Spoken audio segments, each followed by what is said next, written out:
Elizabeth glared at Ruth Bader and said furiously, "Such a clumsy trick won't work. Tell me your real intentions." Ruth Bader, trembling, stepped back and begged, Demon Queen, I was wrong." Elizabeth turned her back to Ruth and said coldly, "I'm not taking you seriously at all. Do you think I see you as a threat?" She paused and added with a sharp tone, "Don't flatter yourself." Ruth Bader sighed in relief but clenched her fists in frustration, hiding her resentment. Outside the house, Wang Chai was busy repairing himself after being beaten by Elizabeth, grumbling under his breath about the unfairness of it all. Later that evening, Le Ping called everyone to the table for dinner. Ruth Bader, after finishing her meal, quietly advanced to 3-star Demon King level. Her body began to radiate pure energy. Noticing her glowing aura, Le Ping asked with concern, "Miss Ruth, would you like another plate of braised pork rice?" However, Ruth Bader's nose started bleeding from the surge of power within her. She quickly waved her hand and said, That's enough for me," thinking to herself, so this magical food is called braised pork rice. After experiencing its saltiness, sweetness, and fragrance, I broke through again. This is incredible, but my body can't handle any more. As Ruth declined, Le Ping turned to Elizabeth and offered, "Elizabeth, eat some more." He served her another portion. Ruth Bader watched Elizabeth eat and thought, how can they eat such food as if it's a simple home-cooked meal? Could it be that they've surpassed the Demon King level? Are there beings in this world stronger than Demon Kings? No wonder Elizabeth was willing to give up the world to stay with this man. Now I'm more determined than ever to get him. Trying to stir things up, Ruth said to Elizabeth with a sly smile, "Sister Elizabeth has such a good appetite. But aren't you worried that Mr. Le Ping will dislike you if you eat too much?" Le Ping immediately replied with a warm smile, "How could that be? I'm happiest when I see her enjoying my food. It's the only thing I've done right." Ruth Bader softly replied, "I'm so envious. I wish I could eat meals made just for me every day." Elizabeth clenched her fists in annoyance and said angrily, "I have no appetite now," thinking to herself, "The only thing done right? Le Ping, do you mean the only thing I can do well in front of you is eating?" She stood up from the dining table and went to the couch, switching on the TV. Ruth called out, "Sister Elizabeth, aren't you going to eat? The food Mr. Le Ping cooked is so delicious. Don't you usually praise it?" Elizabeth ignored her and continued watching TV, nibbling on a snack. Turning her attention back to Le Ping, Ruth said sweetly, "Mr. Le Ping, you're the best cook I've ever met. Can you teach me? I want to learn from you." Le Ping, however, paid no attention to her words. His focus was on Elizabeth, thinking, her mood swings are extreme. That's normal during the rules period, right? But for some reason, seeing her unhappy makes me feel uneasy. Later that evening, Ruth Bader went to take a bath. During her bath, she advanced to 4-star Demon King level. Relaxing in the tub, she thought, drinking water, eating, bathing. These simple things bring me great benefits. It's wonderful. All my life I've followed the strong, hoping to gain something in return. But I've never thought about ruling the world, because with my enchanting power, it seemed impossible. But now, her eyes lit up with determination. I have an idea.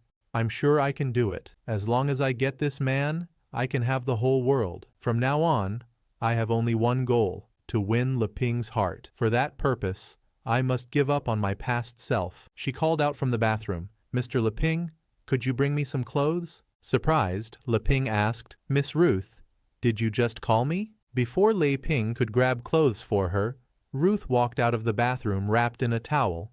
His towel. Le Ping, startled, exclaimed, "That's my towel!" Unfazed, Ruth Bader casually sat between Le Ping and Elizabeth on the couch. "I had no choice," she said innocently. "Sister Elizabeth's clothes are too tight and unsuitable for me." She leaned in close to Le Ping, pressing her chest against his arm. "Mr. Le Ping, are you watching IQIYI? Let me watch it with you." Elizabeth, who was sitting nearby, shot a sharp glare at Ruth but said nothing, quietly eating her snack. Le Ping, visibly flustered, stood up and said, Let me help you, Miss Ruth. I'll find a proper outfit for you." He quickly left the room, avoiding the awkward situation. Ruth Bader watched him leave and thought to herself, "You ran away again."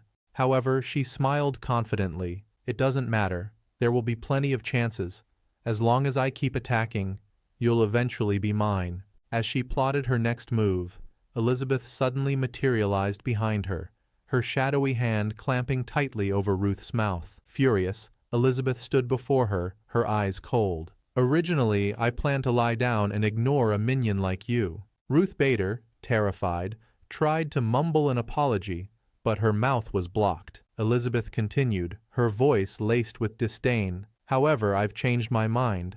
I'm curious about a certain friend. Since you're from the Dark Guild, you must have some information, don't you?" Ruth Bader's body trembled as Elizabeth tightened her shadowy grip. Sensing Ruth's fear, Elizabeth leaned in closer and said, "Don't worry. I don't intend to kill you. As long as you cooperate, this will all be over soon." Ruth Bader's mind raced in panic. "To win Leping, I can't admit defeat now. Even if it's the Demon Queen, I won't give in. Let me show you the power of a 4-star Demon King." With a surge of energy, she activated her Fatal Attraction skill, intending to trap Elizabeth in an illusion. But the moment she cast the spell, Ruth found herself imprisoned, surrounded by various tools of torture. Confused, she thought, "What's going on? This is my illusion." The sound of a heavy door creaking open interrupted her thoughts.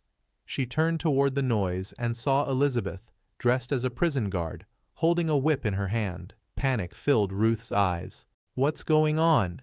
You should have fallen into my illusion," she demanded. Elizabeth smirked. "That's right. I did fall into your trap, on purpose, but I also dragged you into it at the same time." Ruth clenched her teeth in frustration and snapped, What do you want? Mr. Leping will return soon. Aren't you afraid he'll see what you've done to me?" Elizabeth's smile widened. "I've made some adjustments to your primitive illusion. 1 hour here is now equivalent to 10 seconds outside. When the illusion ends, you'll forget everything that happened here, and it won't affect you in the real world." Ruth Bader, regaining some composure, sneered at Elizabeth. "You're doing all of this to threaten me into leaving Mr. Leping alone, right? Well, let me tell you directly. There's no way I'm backing down." Her confidence surged as she thought, with all these small favors, I've already advanced to 4-star Demon King. If I stay with Mr. Leping longer, my future will be limitless. Compared to that, your threats mean nothing. Even if you kill me, Mr. Leping will find a way to bring me back. Before Ruth could say another word, Elizabeth's whip cracked sharply through the air, striking her. Ruth Bader cried out in pain as Elizabeth mercilessly struck her with the whip. "You're overthinking things," Elizabeth said coldly. "I want Amelia's whereabouts." She struck Ruth again and continued, "The Dark Guild wasn't completely destroyed, and there's no news about Amelia. Someone like you, who managed to reach Demon King level. Could it be that you captured her?" Ruth, trembling and sobbing, begged, I really don't know." Elizabeth chuckled, clearly relishing Ruth's suffering. "If you want to resist so much, then go on. Let's see how long you last." She kept striking Ruth, enjoying the moment. After some time, Elizabeth paused and repeated her question. "Where is Amelia?" Half conscious, Ruth stammered, I really don't know. Please, Demon Queen, let me go." Elizabeth watched her carefully, pondering. Could it be she truly doesn't know? Where did Amelia go? But even as doubt crept into her mind, Elizabeth smirked. Whatever. Even if I didn't get anything out of her for some reason, I feel strangely satisfied, like I've gotten revenge. Her thoughts wandered, and her expression softened as she considered. Could it be because I'm jealous? Jealous? Over Leping? Just as Elizabeth was lost in her musings, Leping walked into the room holding a set of clothes. "Elizabeth, what are you doing?" he asked curiously. Then, showing off his new outfit, he added, "What do you think of this look?" Elizabeth turned and froze. Seeing Leping in his sharp and handsome attire, her face flushed a deep red. The illusion she had crafted around Ruth instantly shattered. Leping, oblivious, glanced at the shirt he was holding. "Is this big enough for Miss Ruth?" Elizabeth, overwhelmed by embarrassment, quickly turned away and retreated to her room, slamming the door shut behind her. Leping stood there, confused. "What's going on with her?" he muttered. Meanwhile, Ruth Bader, having endured severe torment in the illusion, was on the brink of a mental breakdown. She knelt before Elizabeth, her entire body trembling as she begged, Please, Demon Queen, I won't dare to do this again. Please, let me go." The towel she was wearing began to slip away, leaving her exposed. Leping, entering the room at that moment, was stunned. "Miss Ruth," he stammered, quickly averting his gaze. Reacting instinctively, he grabbed a nearby cloth and draped it over her, covering her modesty. Later that night, Ruth Bader lay trembling in her bed. Although she couldn't remember exactly what had happened, an overwhelming sense of fear lingered. What happened? She wondered. Why does this fear haunt me? She tried to refocus her thoughts. I've reached 4-star Demon King level. If I go outside, I'd be on par with the Dark Guild and the Sword Saint Guild. So why do these people make me feel like an ant being toyed with by a child, utterly powerless? Determined, she clenched her fists. No, I can't give up like this. To achieve more, I need to endure. Suddenly, a noise outside the window startled her. She turned her head and froze. A shadow loomed, staring back at her. It was Elizabeth. Elizabeth met Ruth's gaze, her expression calm but menacing. Without speaking, she gestured. I'm watching you. Terrified, Ruth quickly ducked under her blanket, her entire body shaking. Elizabeth smiled to herself and thought, Stupid Leping, you still remember your promise? No one else is allowed to sleep in your bed. You brought this woman here just to provoke me into showing my feelings, didn't you? Humph. Even if you're the creator, you can't control emotions. Once this woman is gone tomorrow, I'll slowly deal with you. Her smile widened as she considered her next move. It looks like I still have a chance of defeating you again. The next morning, Leping woke up feeling refreshed and headed toward the washroom. On the way, he was surprised to see Ruth Bader doing housework. Miss Ruth, you don't have to be so polite, he said. We have a robot vacuum cleaner for that. Hurry and sit down. You're our guest. Turning to Elizabeth, he asked, Elizabeth, why didn't you stop her? Elizabeth shot him an annoyed glare. I didn't force her to do it. What does it have to do with me? Ruth quickly interjected. Sister Elizabeth didn't tell me to. Made the floor so dirty yesterday, so I thought I should clean it up. In her mind, however, she thought, It's because of you, Demon Queen.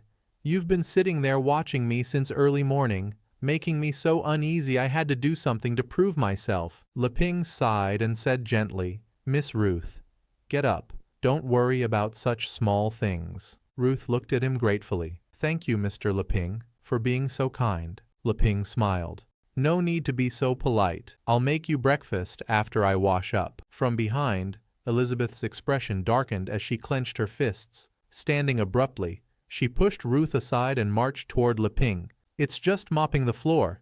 Do you have to be so distressed about it? Give me the mop. I'll do it myself. Leping held the mop firmly. No way, he stammered. Elizabeth glared at him, her patience thinning. Why not? Leping met her gaze seriously. The rules say so. Let go quickly. Elizabeth's eyes flickered with hesitation before she reluctantly released her grip. Fine, she muttered. Leping exhaled in relief and addressed them both. I'm going to wash up now. Please wait for me. As he walked away, he thought to himself, You think I didn't notice, Elizabeth? You poured out the red dates and wolfberry tea I brewed for you this morning. That must mean the rules aren't over yet.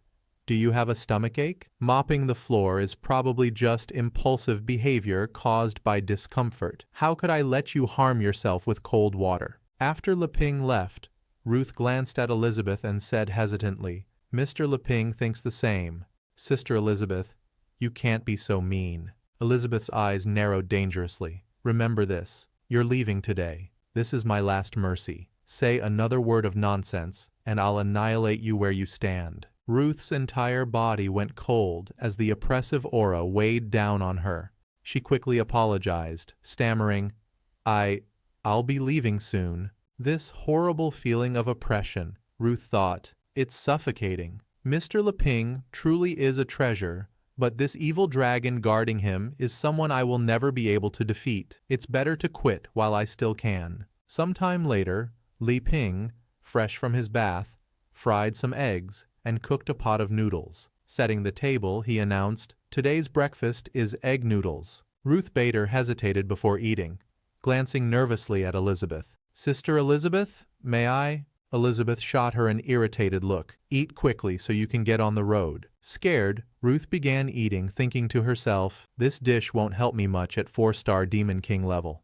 What a pity. This is the last gift from the hero. Leping, noticing her melancholic expression, asked gently, Miss Ruth, are you leaving soon? Before Ruth could reply, Elizabeth interjected coldly, after finishing her bowl of noodles, I'll use teleportation magic to send her away. What? Leping? Can't stand it? Leping gave a nervous smile. Elizabeth? You're such a joker. I just thought, should we contact Uncle Boss and Miss Chi-Chi for help? After all, Miss Ruth is avoiding the Dark Guild's pursuit. Hearing these names, Ruth's eyes widened with interest. Uncle Boss, as in the boss of the Card Guild? And Miss Chi-Chi, could that be— Before she could finish, Elizabeth interrupted, just eat quickly, I've already decided where you're going. Ruth nodded reluctantly, resuming her meal. Damn it, she thought. She's completely blocked my way of staying here. If I leave now, I'll focus on building my own power. But, according to Mr. Leping's mention of the Card Guild and the disappearance of the Word Master, it seems this place holds significant connections I didn't realize. Leping, sensing the tension, smiled. You two can discuss it later. For now, enjoy your breakfast. Ruth, treating the meal as her last, savored every bite with an exaggerated enthusiasm. Elizabeth, visibly annoyed, snapped, so noisy. Do you have to smack your lips while eating? Suddenly, Leping noticed something odd and asked, Elizabeth, why are you adding so much vinegar to your food? Elizabeth, caught off guard, blushed and stammered, What are you talking about? There's no such thing. Leping tilted his head. But if you add so much vinegar, won't it be too sour? Elizabeth glanced at the vinegar bottle and realized she had indeed poured too much. However, refusing to back down, she said stubbornly, I like it this way. Don't worry about me. As she took a bite, Leping leaned forward with curiosity. How is it? Is it good? Elizabeth's entire body trembled as the intense sourness overwhelmed her. Her expression shifted, but she forced a smile and replied, really good. In reality, the overwhelming acetic flavor was wreaking havoc on her taste buds. Her tongue felt like it was burning, the sourness rising uncontrollably. As she swallowed, memories of her time with Leping began to flood her mind. Have we really been through so much already? She thought. From being fated enemies, to a belated encounter, to becoming allies, to investigating the world together, to playing games, and even ruling the world in turns. The memories became more vivid. From unintentional guidance to closer contact, everything seemed to move toward this direction. But now, tears welled up in her eyes as a bitter realization hit her. Recently, I discovered you're the creator,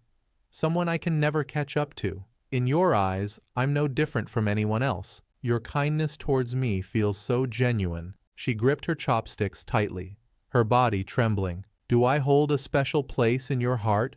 Or is it all just my wishful thinking? Her emotions boiled over. She slammed her chopsticks down and shouted, Stupid Leping, have you ever liked me?